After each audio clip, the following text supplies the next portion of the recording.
Good evening, everyone. It is your girl, Marcy Thomas. I am so excited to be back with you for another episode of Live Well Sister. Seems like it's been a minute since I've done Live Well Sister, but I am really excited about this conversation that we are getting ready to have because it's a powerful one. It's a timely one. So before we even get started, please share, like it, share it, invite your friends, especially if they're interested in education. The history of Black education, as well as the present and the future, because we're going to have a really empowering conversation about that. So if this is your first time here, I am coming to you live from the outskirts of Atlanta, Georgia, originally from Cleveland, Ohio, and a bunch of other places in between. If you don't mind dropping where you're joining us from, that would be great as well. I know we already have one comment, and I know she's coming from Oregon, Margaret Pinard, who I actually had a conversation with earlier this evening. So welcome, Margaret. Thank you for being here as well. So I am so excited about this book we're going to talk about. I did not get a chance to tell our guests this, but my mother was a teacher and my grandmother on my father's side was a teacher. So I have a lot of educators in my family, and I just really love to learn about those who love to teach us. So we're going to do that here in just a moment. So tonight we'll be talking about The Battle for the Black Mind by Dr. Karida L. Brown. Now, she is an NAACP Image Award-winning author and public intellectual. She's a professor at Emory University who is a leading scholar on systemic racism and the study of Black life. Her work, which spans over a decade of groundbreaking research and analysis, has earned her both national and international acclaim. And she is the author of 6 books, including the one we'll be talking about, The Battle for the Black Mind. So without any further delay, let's welcome Dr. Brown to Live Well Sister. Welcome, Dr. Brown. Hi, it is so good to be here with you all this evening. Thank you for having me, Marcy. Yes, it's indeed an honor, a pleasure. We got a retired educator from Tuskegee. Okay, now. All right, I love that. I love that. I love that. So first of all, I just want to say thank you. Thank you for doing the work that you do. Thank you for the Battle for the Black Mind specifically, because as I said in the introduction, there's so much going on in terms of education for all. But, you know, when things change for others, it tends to get even worse for us. So I appreciate that you have put this work out into the world so that we can have like real conversations about our, you know, Black folks and what it means for us to learn and be educated. So thank you. Yes, thank you. You're welcome. Yes, yes. So the Battle for the Black Mind, there are a lot of different things that you talk about, but for those who may not have had a chance to read it yet, just kind of give us kind of like a little synopsis of what it's about, and then we're going to dive into some, you know, deeper topics as we go. The Battle for the Black Mind is a history of Black education from emancipation to Brown versus Board of Education. One thing that I realize that we all know, but it's hard to kind of wrap our minds around, is that in these United States, we had nearly a century of legally separate and unequal education, an education system that was intentionally designed to try to deliver an inferior education to Black Americans. Now, we all know that's not what happened on the ground, because Black folks wasn't having that. Right. However, it's important to understand this part of educational history as a part of not only Black history, but American history. And I do that in a couple of ways in this book, which is why it's called A Battle for the Black Mind. Okay. After the Civil War, the Black mind was considered a matter of national security. Mm. Everybody had an interest in what was going to happen to us educationally. What kind of education would Black Americans be able to access, or should they be able to access it at all? These questions were on the table from everyone from the white South, who wasn't having it for the most part, to Mhm. white, wealthy Northerners, both missionaries and philanthropists and industrial barons who had Mhm. great interest in this new labor force in the South. But nobody cared more about this issue than Black Americans themselves. So Right. it's about the system, but the book really features the stories of how Black educators, parents, and students took the reins and built their own educational institutions, situating education as a part of the long Black freedom struggle. Yes, That's and yes, and that's a great synopsis. I mean, and it gets into some things. There are some myths that might be busted along the way in reading the book. We talked about that a little bit before we came on, but it's just so important because we know it's always been a battle. One of the things that you say in the book is education has always been a political act for us. oh, So it's politicized yet again in the and current Black Americans have always valued education. day. That's important to state because there seems to be a lot of misconceptions, misinformation, and lies out there that Black Americans don't care about education, and that has never been true. It's not. It is definitely not. Let me see. I have a comment here. Yeah, the options changed in 1876 with the loss of Reconstruction gains. I'm interested to hear. Yeah, we talk about all of that. Or I should say, she talks about it. We're going to talk about it. So when we look back, of course, when we know during times of enslavement that we weren't even supposed to be learning or reading or being educated in any form or fashion, even though, even to your point, there were people who still were. Every state across the South during slavery had a law on the book at the state level prohibiting Black people from being able to learn to read and write. Some Mhm. states even had laws on the books prohibiting Black people from even gathering with the thought of learning, educating themselves in any way. Mhm. So when we talk about if knowledge is power, right? Right. Those in power who were in an oppressive sense during that time very much understood how education could be a liberator, Mhm. or if restricted, it could be something that could continue a regime of control and oppression. So the stakes were really high around this. Now we move into the post Civil War era. Right. Okay. African Americans are newly freed citizens. What is the first thing that uh, Black people in mass went ahead and did once they got their freedom? Number one, African Americans did everything they could to reunite with their families. Right. The level of family separation, being ripped away from one's uh, nuclear families, extended families during slavery, that was number one. Second thing Black folks did was got in community and started building institutions. And what Yeah. were those two main institutions? Churches. And Mhm. inside many of those churches, what did they also start? School. Schools. Mhm. Schools, yes, for their children, but these schools that were, you know, grassroots autonomous institutions, they also were spaces for adults to gain literacy. You Mhm. know, Mhm. so these were vital to the Black American community and just a part of. You can trace this from before emancipation, but certainly after, you see these institutions popping up all over the place.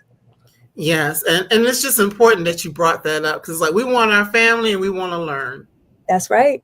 Right. And of course, our churches and our places of worship.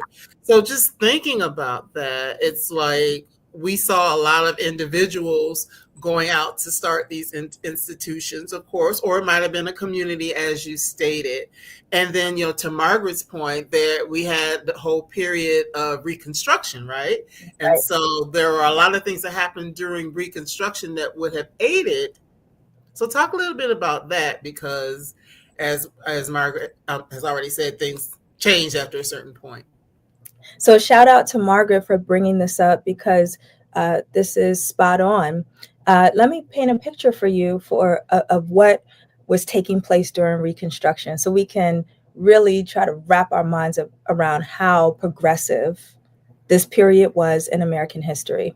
So between 1865 and 1877, that's 12 years, right? We have the Reconstruction era. The federal government understood that its job was to reunite the North and the South and make us a country again. And that required not only resources and investment, but also great imagination of what does it mean to be a democracy, okay? Through this period, the one thing that the federal government instituted was the Freedmen's Bureau. Why? Because they understood that you've got 4 million newly freed African Americans who, by and large, have been enslaved in these United States for at least 250 years. Okay. And one thing that federal social safety nets and federal agencies are set up to do is to support its most vulnerable populations. And the Freedmen's Bureau was one of the first in the United States, because you would imagine if you had a population of formerly enslaved folks, they're going to need some support in their transition to citizenship. Right. So what did the Freedmen's Bureau do? It supported African Americans with reuniting with their families. The Freedmen's Bureau also worked as an intermediary to negotiate labor contracts between African Americans and white Southern employers who were not used to having to pay their Black workers, right? So the Freedmen's Bureau stepped in that way. But one of the the Freedmen's Bureau also set up the Freedmen's Bank. This was... we lost her for a second. Hopefully she'll be right back because we were getting to the good stuff. So hopefully she will come right back. Yes, because this is an important conversation. So whatever is going on behind the scenes, praying folks, say a little prayer that we'll be able to get Dr. Brown back and continue the conversation. Yeah, it's, yes, Freedmen's Bureau, yes. So hopefully, and let me look. Oh, here she's back. Oh, I don't know what happened. I don't know either. I'm like, somebody don't want us to have this conversation, but you're back. A liar. I told them to pray. Look, we were talking about the Freedmen's Bureau. So I was saying the Freedmen's Bank allowed African Americans to, for the first time, have an institution that's protected, where they could save their money, earn interest, and take out loans. So what happened during this 12-year period? African Americans purchased over 15 million acres of land. 15 million acres of land in this short 12-year period.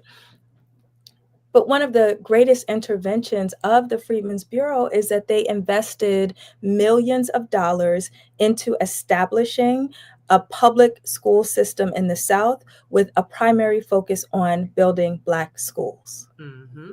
And because of that, the Freedmen's Bureau alone, between 1865 and 1970, a 5-year period, built 5,000 schools throughout the South. That's in addition to the independent schools that African Americans were establishing on their own in their communities. And also, they collaborated with faith-based institutions like the American Missionary Association to found many of our HBCUs. I'm talking your Hampton Institute, your Fisk University, your Howard University. These are all Atlanta University, which is now Clark Atlanta University. These are all universities that were birthed during this period. Mhm. And in 1877, as Margaret points out, the federal government got tired. This Right. is largely white led Congress. They got tired of talking about Black issues, got tired of talking about solving their race problem, and abandoned Hmm. Reconstruction and completely pulled the rug out of that system, leaving Black Americans to the whim and fancy of Southern states. So Hmm. when you hear that term states' rights, Right. that's where that comes from, this post Reconstruction era. And what was the first thing that Southern states did in this moment? They instituted Jim Crow laws all Right. over the place. And that's where we enter into our era of separate and unequal. Hmm. And it's just something to think about that they got tired, and how does that resemble things that we're seeing now? Yeah. This is I'm so happy about the timing of when Battle for the Black Mind came out. Okay, so this book came out in May of this year to celebrate the 71st anniversary of Brown versus Board of Education. However, Marcy, I've been researching this book, um, doing deep archival research for 8 years. So it's been a long time in the making. Mm-hmm. Never did I think that it would come out at a time when our federal government is actively attempting to dismantle our Department of Education, when our entire higher education system is under attack by our own government, Yes. with institutions across the country being defunded, having their federal funding frozen. So this book goes from a history to a playbook to a call to action, because what you'll see in it is that a lot of this has a rhythm, this pendulum swing from a nation being in a state of moral awakening, like Mm. we experienced in 2020, and Right. how quickly that pendulum swings to a period of just cruelty, Right. of apathy, of becoming weary and tired and turning one's back on the idea of a democracy for all. We've seen this before. We Right. saw it after Reconstruction. Dr. King talked about this in his last book, published in 1967, called Community or Chaos, Where Do We Go From Here? Where he talks about how uh, white progressives and liberals got tired after Mm-hmm. the civil rights movement and turned their backs on these commitments. So this book is a reminder of Mm-hmm. what that looks like, but also what communities do to stand up in such a time as this and make sure that their communities are taken care of, that our children can learn, and that we still have access to a good, nourishing, healthy, safe, competitive education. Yes, yes. I I have a comment. I'm gonna save that one for later because it's gonna dive into some of the stuff that we'll talk about. But you mentioned like the HBCUs and places of higher learning for Black people. Now, I'm sure many of us know, or maybe you don't, that they weren't necessarily founded by Black people, right? Mhm. Yeah. And so there are a lot of things in the book that are extremely interesting to me, but I'm just gonna hit it hard off the top. Let's go there. Of us have heard about the whole concept of Booker T. Washington and W.E.B. Du Bois. And this whole idea of like a talented TIF, liberal education, things like that, versus education that is more geared towards trades or things of that nature. So you really dive in and you are not shy about talking about the two of them and the whole dichotomy of what was happening as many of these institutions that are still, up and running, but how they initially got started or founded. Yes. So I have a whole chapter dedicated to this called Welcome to the Thunderdome. And the argument here is that, and excuse me, y'all, for my pop culture references, but I'm an old millennial and I just can't help myself. Oh, I love it.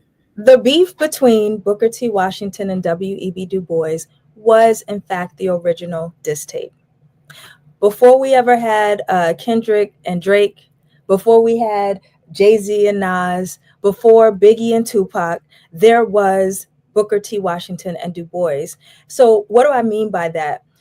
This was one of the first times that we saw two Black American titans come out in public and beef it out on the street, air all their issues with one another, and engage a public to take a side, to weigh in on this. And we saw this, the grumblings of this in the early 1900s, and it came to a head in 1903 when W.E.B. Du Bois publishes The Souls of Black Folk. Right. In that book, he has a whole chapter titled Of Booker T. Washington and Others. Mm-hmm. Ain't that something? Like, he's starting to, okay. He wants like us, smoke. right? He wants that smoke. But what is I want to shed some light on two things. What was Du Bois indicting? And what was their beef really about at the core of it? Okay. Because this is important for us today as a community.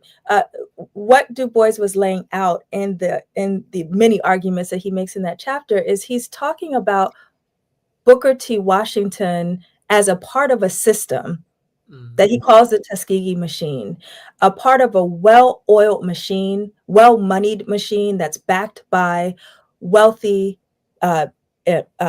robber barons in the North, who have their philanthropies like the Rockefeller Foundations, the Carnegie Corporations, the Anson Phelps Stokes funds, and what have you, how they all were working together behind the scenes and propping Booker T. Washington up as a spokesperson for an agenda to promote what? Industrial education for Black Americans only. What was industrial education? I want you all to know that that is not the same thing that we would think of today with like vocational education or like a tech school or a trade school. This was a curricula that was specifically designed for Black Americans, okay, to be rolled out in segregated schools in the South that, quite frankly, were pushing Black folks to do and not think.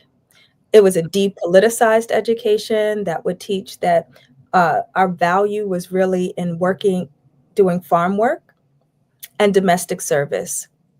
And the training was all developed around that and the teaching thereof. So producing a cadre of teachers who would then be able to go out through the South and promote this very two-tracked education, domestic service and farming. Now I want to ask you this, Marcy. For a people who for 250 years, you see where I'm going with this? Worked for free in those fields, doing those artisan jobs, also building those homes, ironing those clothes, raising those babies, cooking that food. Do you think that we needed a curricula that only focused on those things, that we needed to learn how to work? That was the idea. Absolutely not. And then you have Du Bois, who he, with many, many others, including your Ida B. Wells's, Carter G. Woodson, and many other Black literati who were advocating for the liberal education model. That looks very much like what we see in liberal arts schools and curricula today. And that is not to say that trades are not valuable. That is not to say that, you know, that we don't need a full education that encompasses all forms of learning. But the point with the liberal arts education, what are the aims of education? Right. That is really about creating character. That's about developing citizens. That's about, yes, you get your reading, writing, and arithmetic, but your education is not a transaction just to make you a thing that's going to make money. Right. It's about creating a person who's going to be a contributor to their society. So this is what the beef is really about between industrial and liberal education. And it is important for us to know that all of that beefing, what they were really fighting about was the right path for educational freedom for African Americans. I Mm-hmm. do believe that both Booker T. Washington and W.E.B. Du Bois had a similar destination in Right. terms of the freedom dreams for Black folks. They wanted us to be healthy, whole, agential, full citizens in our society. But the ideas about how we go about getting there were Mm-hmm. very different and Mm-hmm. created a rift. So much so that back in those days, you really had to pick a side.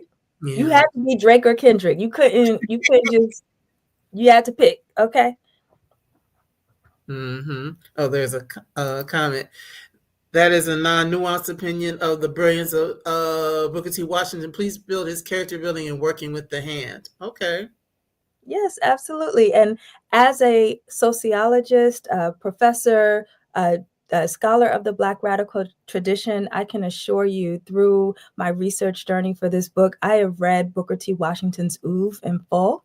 And this is what's important about scholarship. We are here to produce new knowledge, offer new perspectives, and it's not to necessarily tell somebody exactly what to think. We're offering perspective so that we can go deeper into our rich and nuanced history. So I appreciate the comment, but I said what I said in my book. Yeah. Right, right, and that's the thing. And you said this even before we came on, that there are some people who don't necessarily like that you're telling this story in this way. But again, it's the presentation of information. Yeah, and I do appreciate that. And why is this important now? This is not about godding any men, meaning this isn't about making W.E.B. Du Bois a hero. This isn't about making Booker T. Washington a villain. What it is doing is using the actions and historical times of people through storytelling, giving the opportunity for us to take a fresh look and perspective on how we can think about this and apply it in our situation now. Right. We are still having this same beef as a part of the African American community, and it's an important and healthy one. Uh, this beef, what is it about? It's about, is Black capitalism alone going to be enough to save us? Or are there other considerations that must go along with that? It's the debate about what are the priorities for agenda setting for where we're going to go. So these are healthy debates that we should be having. And, humans are messy. So if you study anybody's history long enough, it's going to get complicated. It's going to get a little messy. Mm-hmm. And that's okay. Mm-hmm. Absolutely, it is okay. As you're talking, I'm thinking about the book isn't over here where I can look at it immediately, but a book that came out earlier this year where it was talking about W.E.B. Du Bois and his relationship with Jesse Redmond Fawcett, I believe, that Harlem Rhapsody. So Harlem Rhapsody. yeah, Oh, it's a people phenomenal are book. Yeah. yeah, people are messy. I mean, it Yeah. is, and no one is all one thing, or another.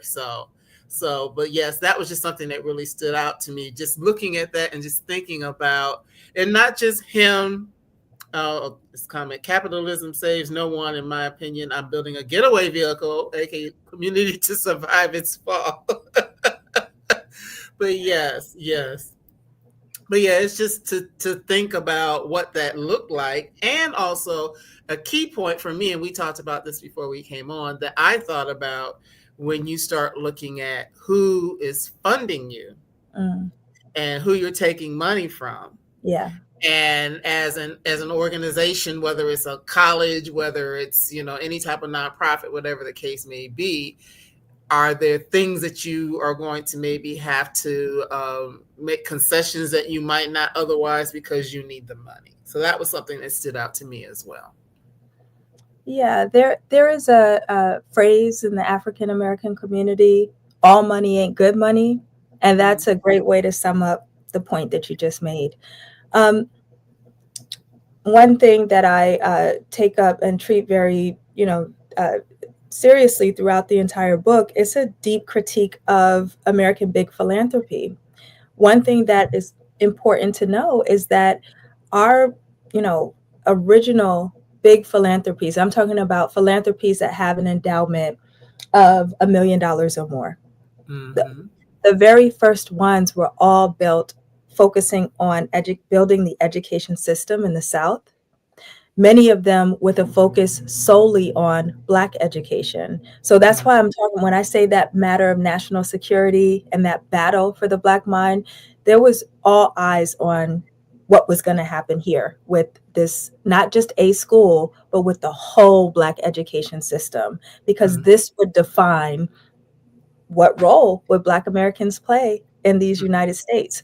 Okay, so you had early philanthropies like the Carnegie Corporation, Mm-hmm. like the Rockefeller Foundation through their subsidiary, the General Education Board, who very much pumped a lot of necessary dollars into Southern education. Our public school system would not have flourished and institutionalized the way that it did without those contributions. However, those dollars, when it came to Black education, came with thick strings attached, Mm-hmm. including one of the commitments that educators would have to make if they took those dollars was to adopt the industrial educational curricula.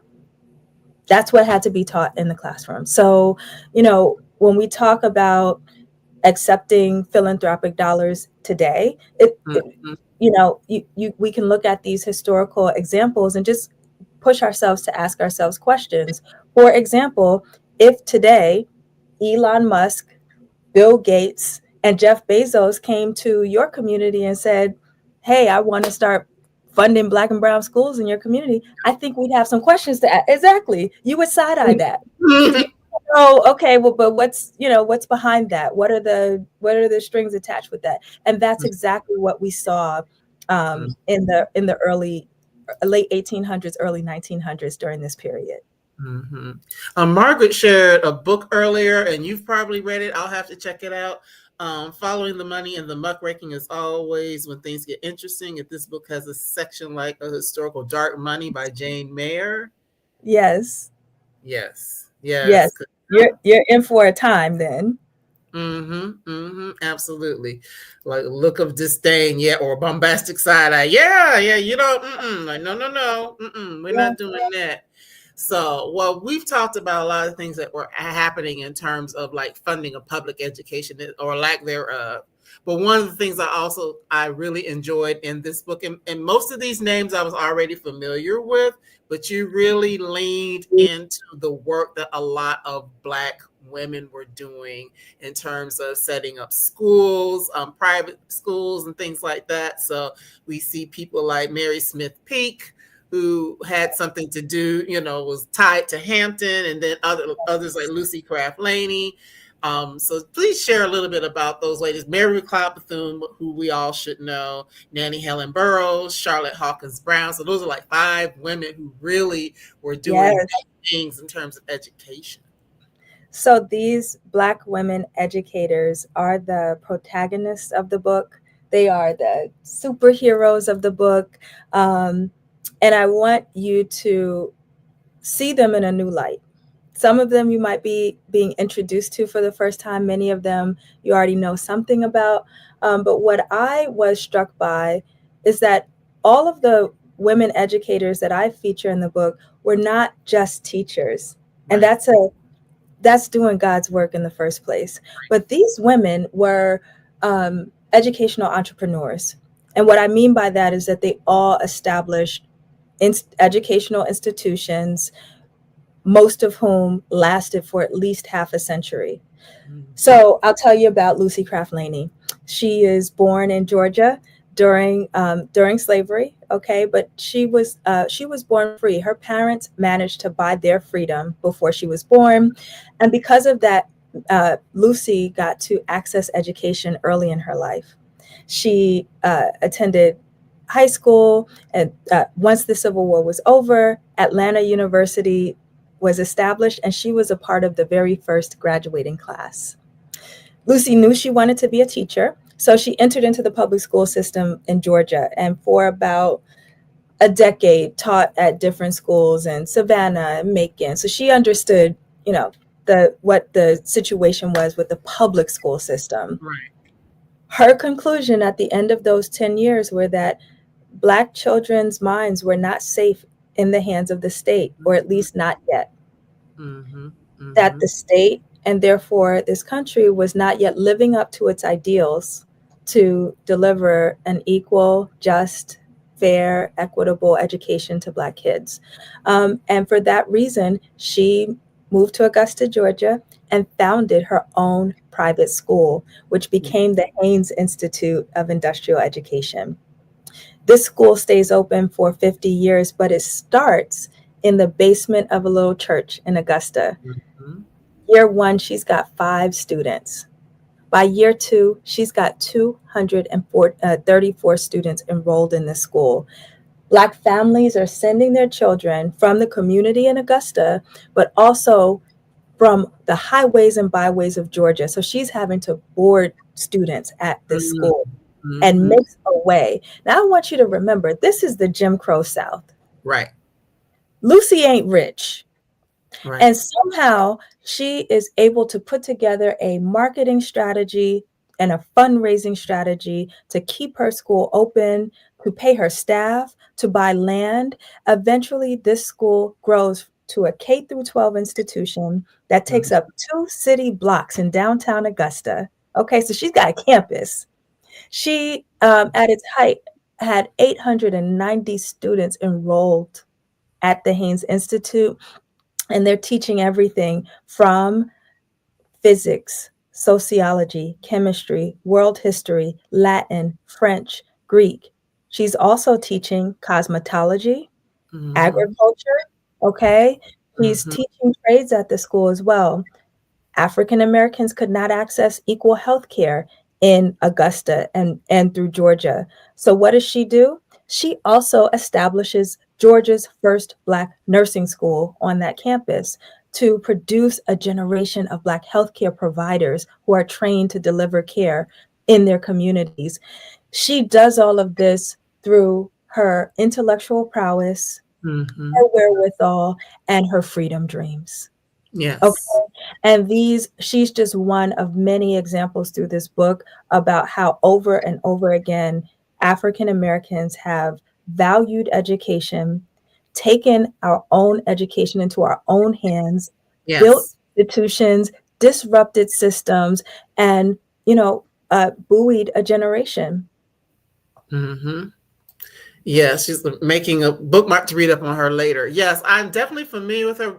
And in the book, you talk about, how things have played out over time. There is actually a Lucy Craft Laney museum now. I'm on their mailing list, but I've actually never been there. So I need to take Oh, that please trip. I need visit. to take that trip. It is phenomenal. Yeah.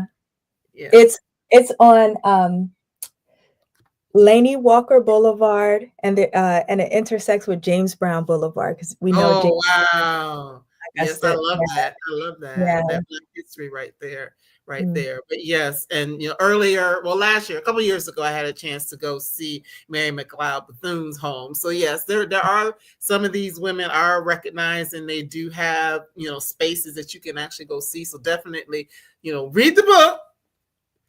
Look the people up, because there is a lot of great history there. But in that, I kind of skipped over. We talk in the book. You talk about some of the other institutions because, of course, we had the different schools and the HBCUs and things like that. But this was also a time, specifically late 1800s, early 1900s, where a lot of organizations were being Mhm. put together. People were starting to form their own organizations. So talk a little bit about that because I'm wearing the colors from one of them, but And this is very important, and this is why I can very firmly make the claim that education has been a cornerstone of the long Black freedom struggle. We don't get a civil rights movement. We don't get a Black power movement.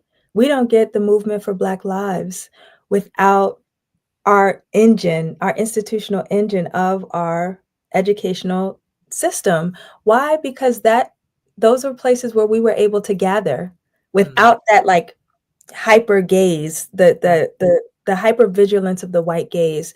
This is where we were able to not only build new cultural practices but preserve them. So HBCUs especially served as um, safe spaces for mm, this to take place. And when you get a group of young people together, they're going to make something happen because they're thinking about the world that they're going to have to enter into. So what do we see come out of um, especially HBCUs during this early 20th century period? This is where you see the birth of the Divine Nine, yes. Alpha Phi Alpha, on the campus of Cornell University, a predominantly white institution. You see the birth of Delta Sigma Theta. You see the birth of Alpha Kappa Alpha. You see the birth of Sigma Gamma Rho. Yeah. Okay, on and on and on. But and also other black led organizations that were formed and Mm, tested out and fortified at schools. mhm, Okay. mm. So I think it's also just important to see our schools as site of political mobilization and activation. Yes. And I do have to say, Sigma Gamma Rho was founded at Butler University in Indianapolis, Indiana. It was not a Black institution, and it was founded by 7 educators. So I just had to represent today because we're talking about education and, just the beauty of this book that you've written. So I'm representing today for one of those organizations. But now, of course, there was another question. Because believe it or not, we're getting close to being out of time. Can you believe that? It goes by so fast. Oh, Yeah. So of course we know about the separate and unequal, but then we do get to the point to Ms. Jackson's point that Plessy versus Ferguson lasted till 1954. Brown versus Board of Education. That's a long time, and we are heading that way swiftly, yes. unfortunately. But after we've had the different debates about what it's going to be, we've had people come in and do sociological studies trying to prove why we needed to go one way versus another. These are all things in the book that you got to read it. We don't have time to get into all of it, but then we do get to a point where things are starting to change. We get to a point where things are starting to change, and what's happening by the 1930s, okay? 1920s, 1930s, we've got at this point almost 60, 70 years of institutional history under our belt with Mm-hmm. our HBCUs, with many Black schools, both in the public school system and independent private Black schools. So there's um, a tradition, but Mm-hmm. also now generations of college educated African Americans. Okay. And what that did was create windows of opportunity to mobilize in different ways. And you see, and for example, one story that I tell in the book is in the 1930s when you have Charles Houston come and accept the appointment as dean of Howard Law School. And he was very clear that Howard Law School was going to be a training camp for social engineers Mm-hmm. to train African American lawyers who were going to be civil rights lawyers and who were going to chip away at Jim Crow and put him in his grave. And that is Mm-hmm. exactly what he did. In that class during the 6 years that he was dean, you get Thurgood Marshall, Mm-hmm. okay, and many other African American legal scholars and practitioners who took it all the way up to the Supreme Court. But what I lay out for the story there is we see Brown versus Board of Education in Right. 1954, which was a set of 6 different cases, right, brought together. It was a near 30-year long road to Brown versus Board of Education, cases that were intentionally brought to court at the local, state, and state level all over the country, okay, as a part of a concerted legal strategy to um, uh, break down the illogic of separate but equal, right? Demonstrating that nothing that is separate can be equal, and Right. also illustrating the hypocrisy of these laws. So it took a lot of strategic effort and also a lot of effort on behalf of the community, Mhm. including a little girl named Barbara Johns, who at 14 years old organized her fellow classmates in their school in Farmville, Virginia, to protest about the poor conditions of their school, not the Mhm. quality of their education, but the school itself. Barbara Johns, along with her classmates, petitioned the NAACP to take their case. The Mhm. NAACP obliged, if they would be a part of a case, to challenge the whole system itself of separate but equal. So we have these cases on the books that were the early precursors that without them we wouldn't have got to Brown versus Board of Education. Why is it important to lay that out and to know those stories? I encourage you all, read these stories, because I'm illustrating here how power works on one Mhm. side, how systems of power and oppression are built through coalition building, but also how freedom movements are built through coalition building, Mhm. vision, strategy, sacrifice, okay, organizing, meeting through difference. That is important to know, because why? Today we have another coalition who is Yeah. busy at work. And Yeah. that is, I want you to understand, Project 2025 isn't just a book. Right. Project 2025 is the culmination of dozens of grassroots organizations, conservative organizations, who aligned on a set of shared interests and for Mhm. decades set a strategy and failed and failed and failed and failed and tried and tried and tried until they got here. Okay. Mhm. And we need to understand how power works and how power moves on one side, but we also need to remind ourselves that our ancestors and elders gave us the blueprint of how to get it done. They gave us the blueprint for how you take something from a dream and a vision, build institutions and movements, and in spite of those systems, you see a day where we all can be a part of a democracy. So the book is giving us those reminders, because Yes. we got work to do today. Absolutely. Absolutely. And with the few minutes that we have left, that's kind of a good place for us to start to just provide some hope, because a lot of these things we look at and we think, wow, my goodness, this is terrible, but again, we have people, we have ancestors who have been here before, and they've had to do certain things before, and we can learn from them, and we can learn from some of the lessons that are in this book. So, well, before I go into what those lessons are, I do have to say something about this cover, because this cover is beautiful. Oh, thank you. So that cover is by the Black American fine artist Charlie Palmer, who is also my beloved husband. Um, That's where I know you from. Yes, yes. National Book Club conference a couple of years ago. The Brownies yes, book. That's where I know you yes. from. We Okay. co-produced the Brownies book that won the Yeah. 2024 NAACP Image Award. Um, but so Charlie created the cover of this book, and I hope that you all recognize who that little boy is. So that is a painting of George Stinney Jr., who is still, to date, the youngest American to be executed by the state. So the state of South Carolina in 1944 took his life at 14 years old for a crime that he did not commit.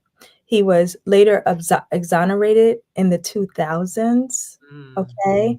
And if you see the stars on the top of his head, that's a that's an indictment of the United States, how systems continue to fail Black youth.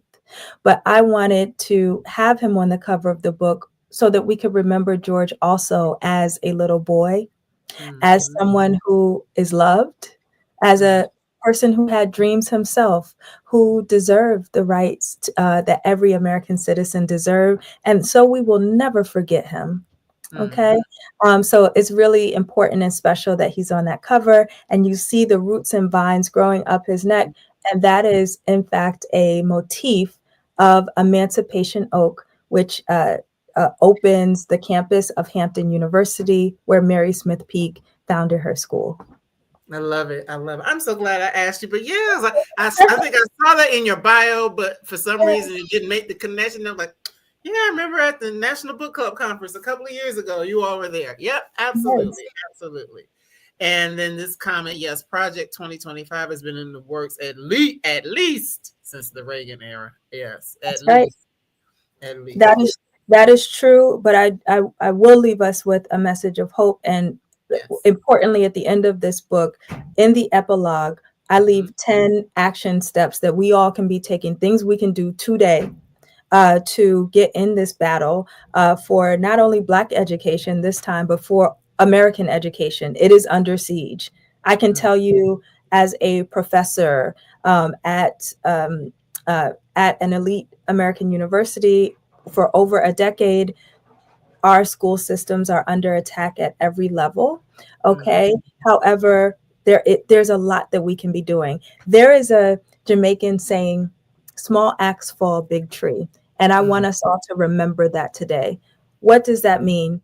It means that it's rarely the one big fell swoop, the one big action, or the one big person who comes and saves the day. No, instead, it's often the 1,001 little things that we all do on a daily basis to do democracy. It is a verb. It's not something that we just passively inherit. Okay, Right. so you might say, well, I don't have the power or the resources, or I feel overwhelmed, or it's just too much, or what have you. But what can you do today with what you have? I'm here to tell you that Mary McLeod Bethune founded the Daytona Institute for Negro Girls in 1904 with $1.50 in her pocket. Come on now. And that school is still open today as a university, Bethune-Cookman College, that is still graduating Black minds. Okay, so do you have more than that $1.50 that she had at that time? What can we be doing with the resources that we have? And it's not just money. Right. We're talking about your expertise. There are so many teachers, including retired teachers out there. We need Saturday schools. We need freedom schools. We need our elders to come sit under that tree and tell our stories. That's a part of exercising our muscle memory and getting back in the game. But there's so many ways that we can be standing up in this time. And I also want you to know this. These are the markers of fascism, what we are experiencing now today. And I know we're closing up, so I won't be able to elaborate on this. However, in what I can tell you about fascistic regimes, we do not have an example of one that has lasted in perpetuity. So we should stand firm on the reality that this too shall pass. So, but in this time right now, for the short term, we have to roll our sleeves up. The cavalry is not coming, but we can do it.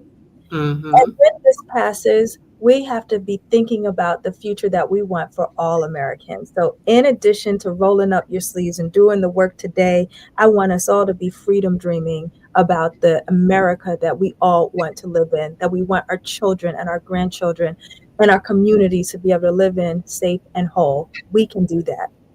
Absolutely. And you know what? It's worth taking a few extra minutes. If you have a few extra minutes for me, not a long time. Yes, I have it. Yes. Not a long time, but a good time. Okay. Yep, you got me fired up now. Okay. So I do want to at least, yes, freedom dreaming. Freedom dreaming. That is so beautiful. And ironically, the conversation that Margaret and I had earlier today was talking about how we resist, how we refuse, things like that. So, but I do want to go through what these lessons from our ancestors are. Yes. The first one is to get organized. You've kind of already touched on that. How do we get organized? Now is not the time to be a lone ranger. The history of social movements has taught us get in community, get organized. Which was the second one, get in community. So get organized in community. Community is so important. Demand equity is number 3. Yes, demand equity. Equity and inequality are not the same. Equity is talking about a level playing field so that we all have equitable access and opportunity to succeed and thrive in this country. That is something that is a part of the founding documents of this country, and we therefore have the right to demand it. Mm-hmm, mm-hmm.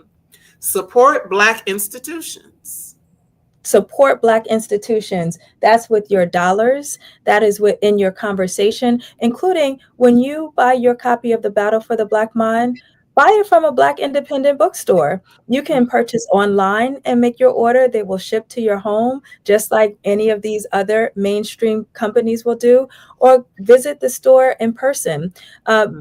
That's just one of many ways that we can opt into supporting Black institutions, including institutions, legacy institutions like the NAACP, like the Urban League, but other grassroots, newer organizations that are in your own community.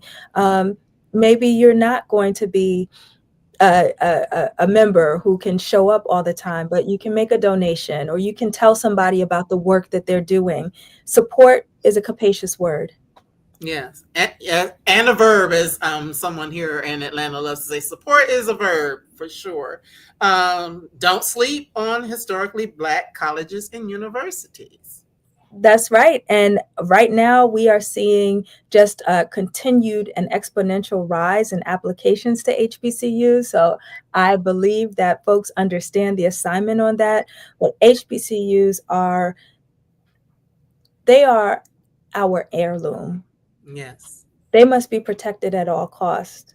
So that means both for those of us who are where our school going days are far behind us, we can be supporting those institutions and standing up for them in ways that we can, but also for young people as you're canvassing your school choice. There are 107 HBCU options out there for you that specialize in the gamut of professions and skill sets. Mm-hmm. Oh, yes. I love that. Octavia's Bookshelf in Altadena is a great independent woman, Black owned bookstore. It's named after Octavia E. Butler. Absolutely. Absolutely. Yeah. And I'm going to throw a plug in there because there is a Brown Girl Collective bookstore. Oh, It's attached thank to you. Bookshop. So if you like to shop through Bookshop, it supports this Black owned business. So that's an option for you as well. And the book is there for those who like to shop online. And just to your point of the HBCUs, I have a mentee who just started Spelman, and when Yes. she was Oh, trying to fantastic. decide, it was like Spelman or some other school. I can't remember what it was at this point, but I'm like, you need to go to Spelman. You You need doing the spellman?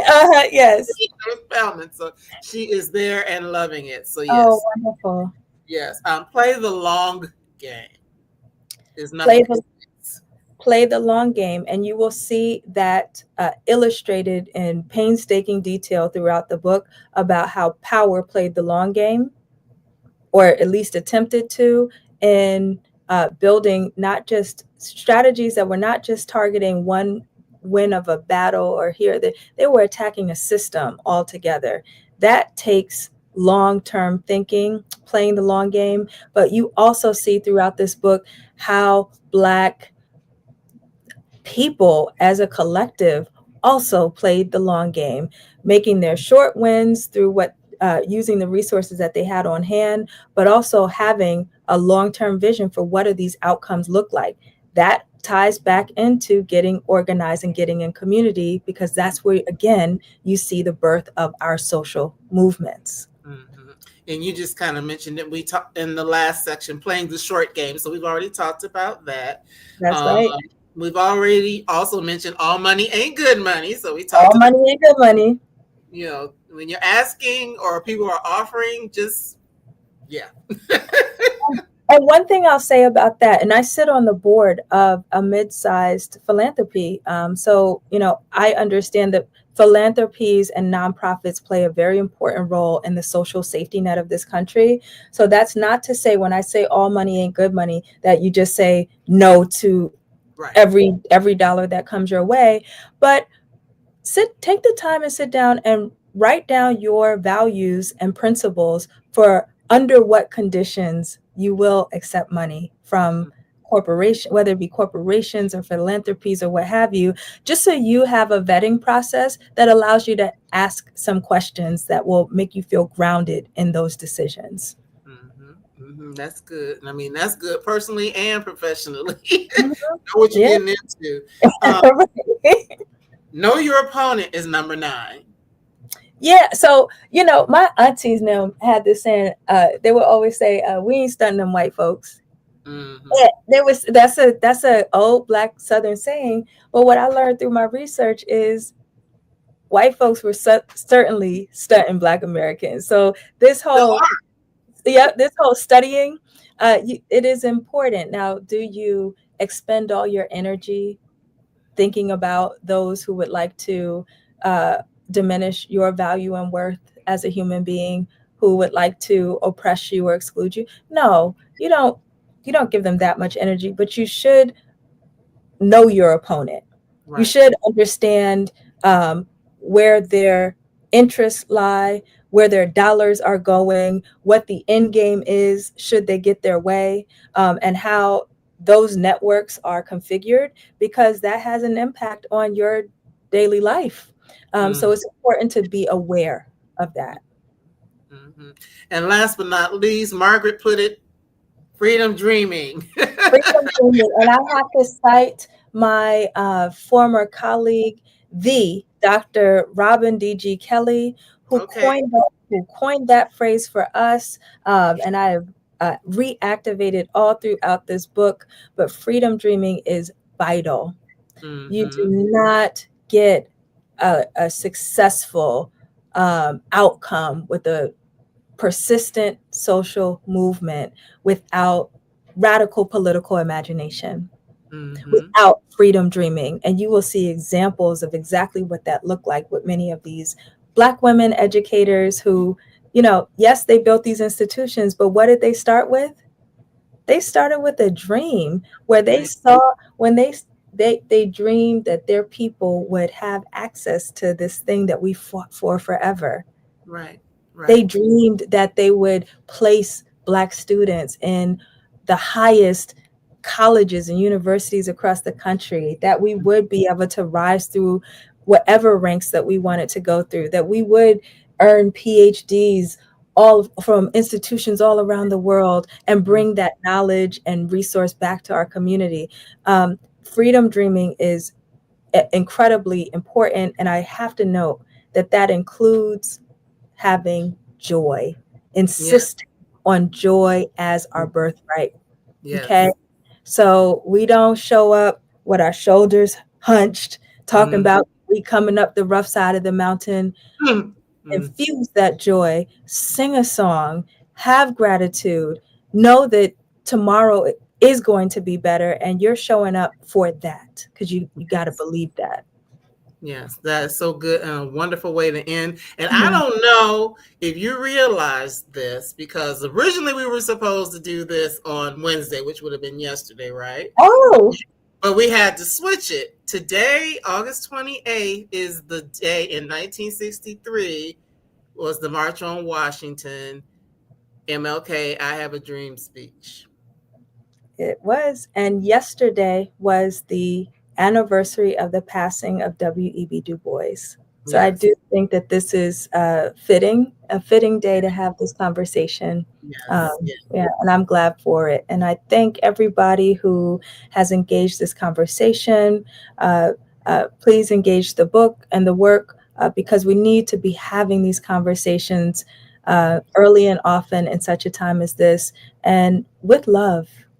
I love you all. Yeah. Yes, thank you so much, Dr. Karida Brown. It has been an honor and a privilege to talk to you and to have you here. And again, thank you to everyone who has engaged. For everybody who watches it later, same thing. So I'm going to let you grab some water and I'll let everybody say bye to everybody else. But I'll see you in just a second. Don't hang up just yet. Okay. All righty. Sounds good. Yes, go ahead and order the book tonight. It is a good book.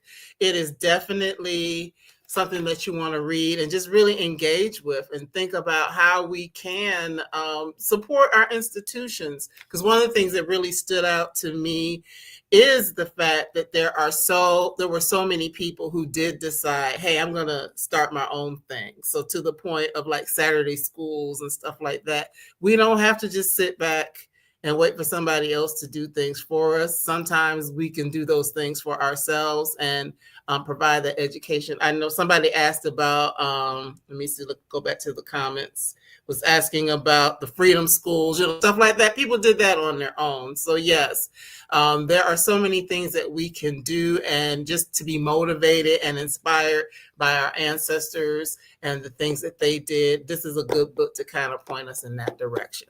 So really, I don't have a lot because, of course, next week is a holiday week on Monday. So I will only be here on Wednesday. So I will share out on probably tomorrow what the book is going to be for next Wednesday. But again, I thank everyone for being here. I thank you for engaging. I thank you for loving Brown Girl Collective and the BGC Book Club. And I look forward to seeing you again real soon. Have a safe holiday extended weekend if you're watching this in real time. If not, be good and continue to live well. Take good care. Bye-bye.